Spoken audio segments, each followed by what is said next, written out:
Today I'm going to share with you all of the information that I have about the Can-Am Pulse and some details about the origin, which are Can-Am's reintroduction of motorcycles into the motorcycle market, but with a twist, they are electric motorcycles, so it's pretty interesting. While I'm doing that, I'm also going to be doing a speed painting of the Can-Am Pulse. I've given myself 11 minutes and 30 seconds. Wherever I get in that time is where I'll drop the Cintiq pen. Hopefully it comes out cool.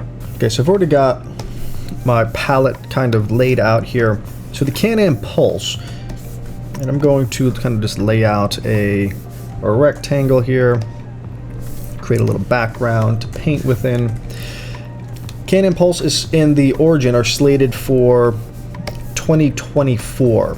It's the 50th anniversary of the Can-Am brand, which is owned by BRP, which is actually a Canadian company, I believe. And Can-Am hasn't made motorcycles in about 50 years. The last time they made a motorcycle was in the 70s, or maybe it was in the 80s. The BRP sold Can-Am after they released the TNT. They had a couple years of really good performance, and that was cool.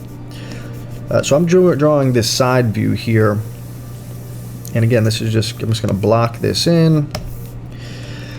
So the Can-Am EVs are powered by a Rotax electric power plant. So Rotax is a company that's also owned by BRP, and Rotax has an electric power plant that they're using, or at least they plan to use, in boats, in marine application, and water applications, and they are also going to use that same power plant for their motorcycles.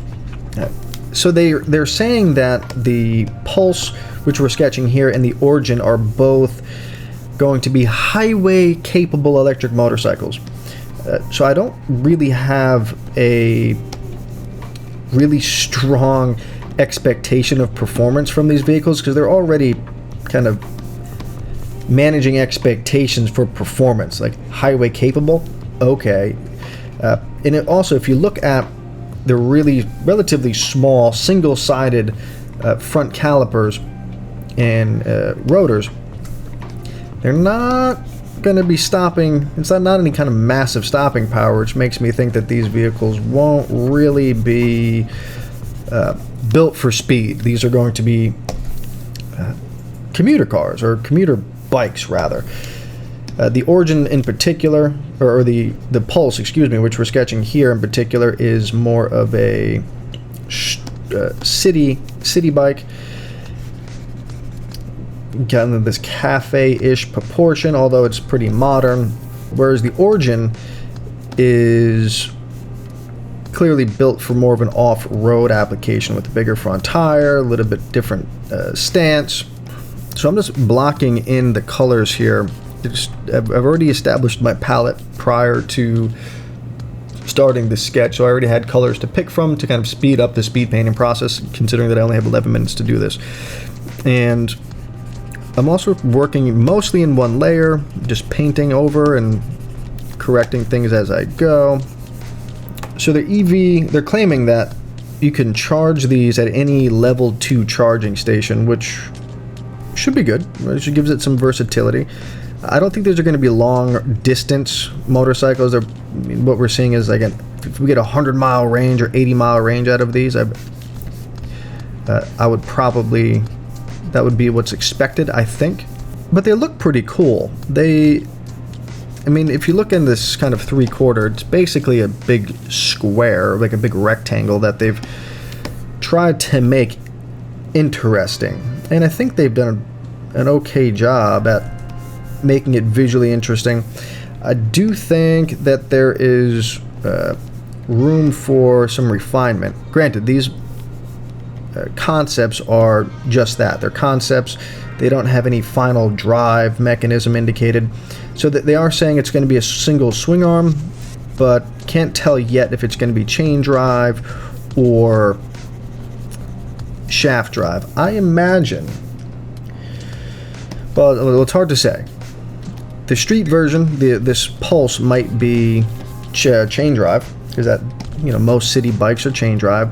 But if they're going to use the exact same platform, I don't know. Right? For the Origin, the off-road platform, most of those are shaft drive, so they may end up having two different final drives, or they're just going to make everything potentially, probably chain drive. I think it's going to be a little bit cheaper to do it chain drive, if I'm being honest. And let me make this a little bit darker. They haven't announced price point, at least not that I'm aware of yet, so we don't know how expensive or how inexpensive these are going to be. Interesting note about Rotax, though. So Rotax has been owned by BRP for a while, and Rotax has also made engine power plants for Harley Davidson, BMW, and a couple other companies as well. So they're a really reputable engine maker. So I think reliability and this type of thing will be at industry standard, at least I would hope anyway. Kind of running out of time, got 5 minutes left, so I need to speed this thing up. But if you look at this swing arm that they've indicated, there's really no room for a shaft in here, so at least it doesn't seem like it in this view. So I'm assuming this final drive is going to be a chain drive. That's my guess at this point anyway. Let's try to get some of these shapes blocked in here in the last few minutes, because we only have a few minutes, and this is going slower than I thought it might. Should have given myself a little bit more time. Haha, but I did not. That's okay. One thing I don't really like is that they're calling out this massive TFT display, but it's like huge. It's like basically an entertainment system on your motorcycle, which is kind of distracting, and I don't like it.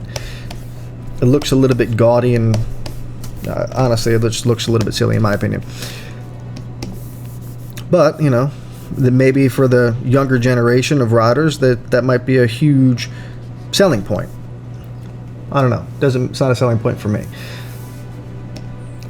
Although, if it has navigation, that's interesting. Okay, so we are not getting all the details that we want in here, but that's okay. Kind of indicating this section. And there's a lot of underlit space over here. So we'll just hit this with a little, change my brush.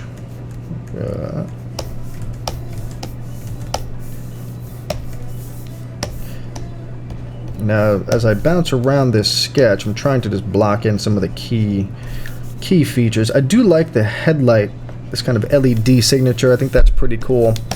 We also need these little indication for a brake light. Make sure we get this. These little pops of yellow are interesting. They're kind of reminiscent of that original TNT, which was white, yellow, and it had some little bit of red as well. So I think from a color scheme standpoint, they are referencing that kind of classic Can-Am color scheme, which I think is pretty cool.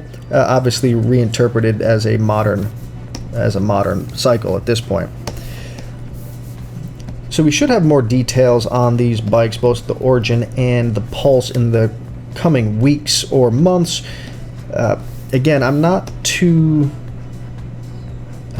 excited about, or I don't have any high expectations for the performance spec. They're kind of setting it up for a bit more tempered riding experience, I think, which is okay. But I would manage your expectations. This isn't going to be a live wire kind of massive torque experience. At least that's not what I would guess anyway.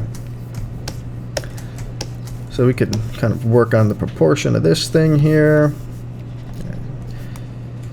So again, quick speed paint. Hopefully these get better as I do more of these and kind of come up with a process for speed painting that's a bit more effective than what I've got going now. Leave a comment. Let me know what you think about this format, if it's interesting, if you think it's silly, or what other bikes you'd like me to do this with, or what other views. But I'm hoping to put these bike talk videos out a bit more consistently, and this is a format that may or may not work, but I'd love your feedback, and I will use that to modify the content that I make. I'm trying to figure out how to be more consistent and offer as much value to you all as I can. And it's a process. I'm figuring it out. But definitely leave a comment. Let me know what you think, what you want to see, and I will be happy to oblige. So long as it's not something crazy, you know. So I probably could have used broader strokes in the beginning here to kind of block things out a bit faster, and then really get into more of the detail, but that's not exactly what happened here today.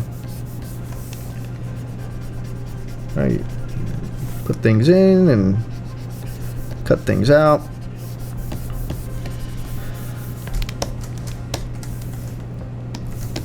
Kind of capture the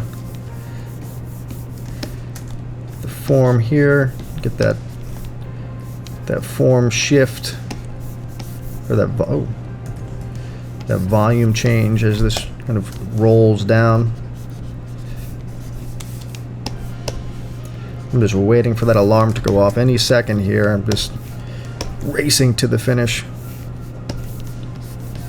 Gonna get some of these details in. Lots of interesting detailing going on. Alright, that's time. This is as far as I've gotten. And I think at a quick glance, when you zoom out, kind of squint like this, it looks like a Can-Am. Hopefully I get better and faster at these speed painting exercises. Again, if you found any value here, leave a like, subscribe, and we'll be back next week doing this again, hopefully with more success on the sketch. But I hope you learned something about the Can-Am, and I'm excited to hear more about the motorcycle, as I'm sure you are if you're watching this, and we'll keep our eyes or ears to the nose to the grindstone, whatever that saying is. You know what I'm talking about, or maybe you don't. Either way, leave a like, subscribe. This has been Bike Talk. I'll talk to you later.